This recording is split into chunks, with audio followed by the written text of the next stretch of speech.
इस कहानी में अब तक आपने देखा कि अपनी शादी को एक और मौका देने के लिए सुहानी अपने पति के साथ दूसरे हनीमून पर आई है। पर जिस बंगले में वो रुकी है वहाँ एक के बाद कुछ ऐसी घटनाएं होने लगती है जो सुहानी की समझ से बिल्कुल परे थी। फिर एक रात अपने पति को ढूंढते हुए वो एक ऐसे कमरे में आ पहुंची जहां सैकड़ों नवजात बच्चे उसके खून के प्यासे हैं। पर तभी उसे एक बक्सा दिखा और उनमें से एक भी बच्चा उस बक्से के पास नहीं आ रहा था। सुहानी तुरंत ही समझ गई कि ये बक्सा ही उसे मरने से बचा सकता है। यही सोचकर सुहानी ने जैसे ही वो बक्सा खोला तो उसमें से तेज काली रोशनी निकली जिससे सुहानी का चेहरा झुलस रहा था। फिर भी उसने बक्से को बंद करने से पहले अपना हाथ अंदर डाल कुछ ढूंढने की कोशिश की, पर उस बेचारी को क्या पता था कि उसने अपना हाथ खुद ब खुद मौत के मुंह में डाल दिया है। सुहानी को ऐसा लग रहा था मानो उसने किसी जानवर के दांतों के बीच अपना हाथ रख दिया हो और वो जानवर उसके हाथ की हड्डी को चूरा बना रहा था।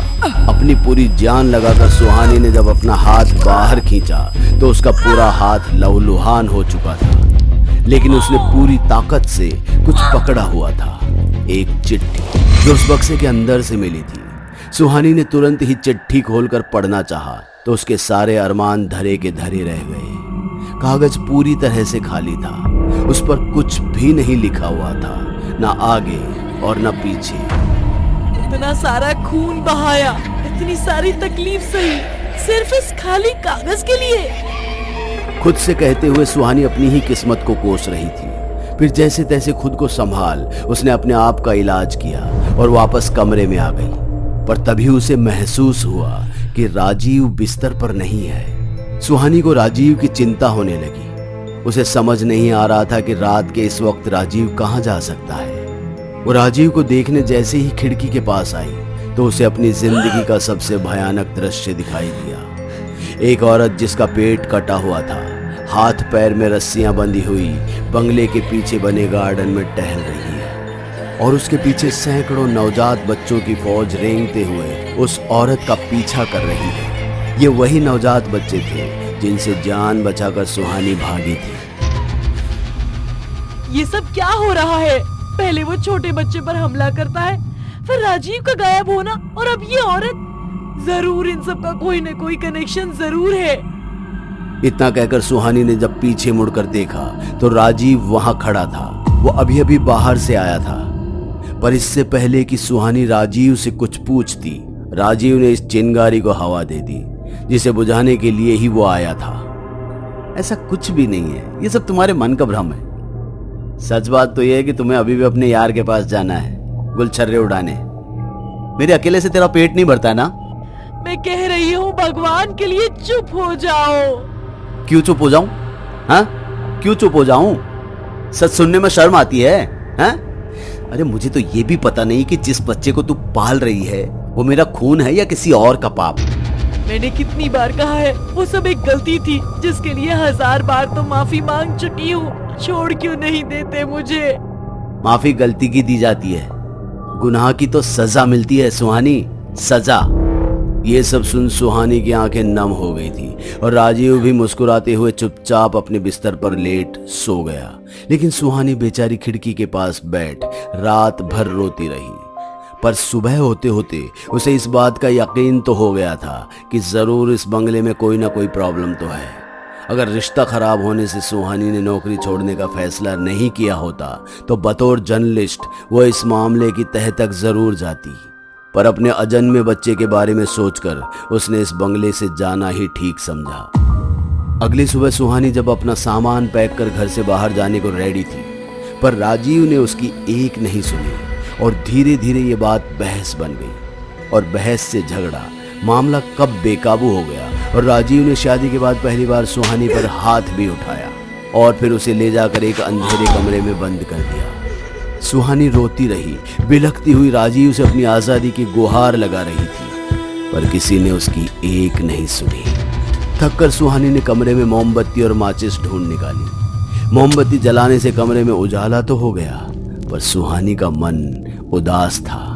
उसकी हालत दिन ब दिन बदतर होते जा रही थी। तभी उसे ऐसा महसूस हुआ जैसे उसकी जेब में कुछ है। उसने जब निकाल कर देखा तो ये वही चिट्ठी थी जो सुहानी को बक्से में मिली थी।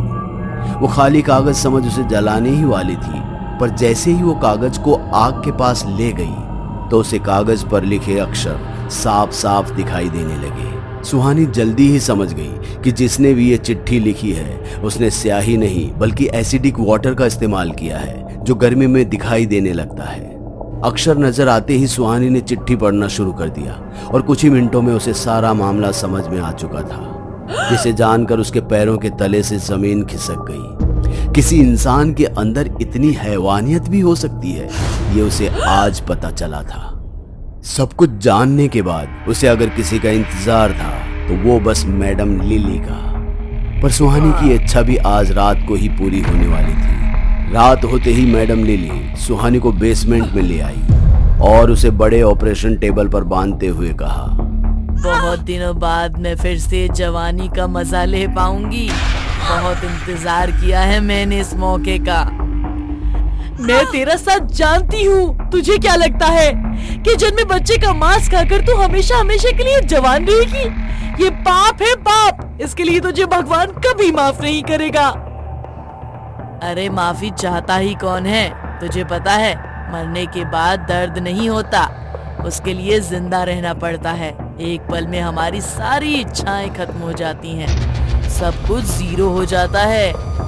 इतना कहकर मैडम लिली ने अपने हाथ में स्कैलपेल लिया ही था, तभी सुहानी ने अपनी आंखें बंद कर बस इतना ही कहा, माँ मेरी मदद करो, मुझे इस औरत से डर लग रहा है। सुहानी के इतना कहते ही बेसमेंट की लाइट चरमराने लगी। एक बार फिर से बंगले के कोने कोने से बच्चों के रोने की आवाजें आने लगी। और तो और बंगले के पीछे गार्डन से नवजात बच्चों का सड़ा गला शरीर जमीन खोद कर निकलने लगे।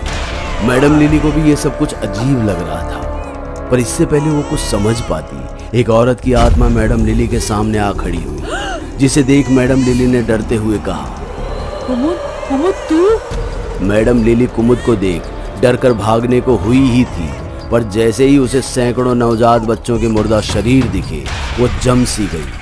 उसे अपनी आंखों पर यकीन ही नहीं हो रहा था।